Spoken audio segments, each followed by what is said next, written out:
Значи, во соработка со Милија Контакт изработивме апликација со која што аплициравме пред се за заштита на животната средина, односно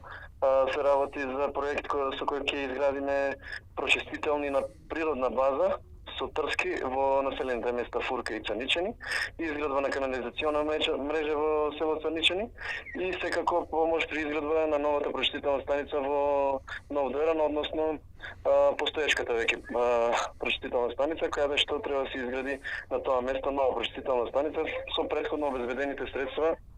од страна на владата на Република Северна Македонија, така што овие средства ќе бидат на дополнување на тие и веќе го заокружуваме буџетот за да можеме конечно да ја изградиме новата прочистителна станица и да го реконструираме колекторскиот систем. Тоа се прочистителни станици на природна база, односно се изградба на повеќе базени и со прочистување на природен пат. Вакви прочистителни станици веќе постојат во повеќе места во нашата држава, како што е во Ресен, и се работи за места каде што е до 500 еквивалент жители, така што овој начин се почесто се користи затоа што има повеќе заштита на електрична енергија, односно не се користи никаква електрична енергија за функционирањето фактички на овие прочистителни станици, а ја вршат својата функција безпрекорно. Така што заедно со Словенечка амбасада го видовме капацитетот на овој проект. Благодарност и до Словенија и Словенечката амбасада која што застана позади нас и веќе ова стратешко партнерство кое што подолго време постои помеѓу општина Дојран и амбасадата на Република Словенија веќе почнува во првични фази да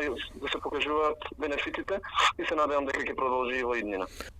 Значи го чекавме овој момент, односно чекавме обелоденувањето на оваа одлука, односно одговорот од страна на Словенечка амбасада и Словенечката влада, така што штом го добивме одговорот, веднаш е заокружен буџетот и веќе можеме да започнеме со подготвителните постапки, односно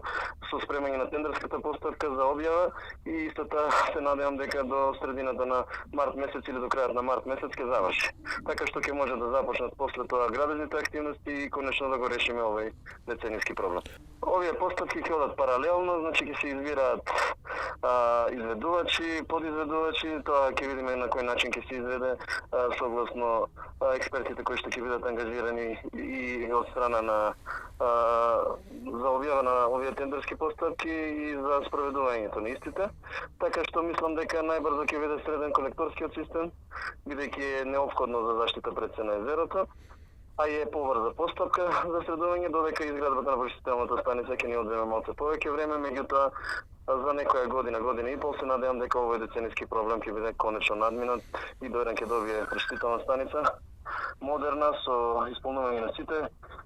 услови за заштита на животната средина и пред се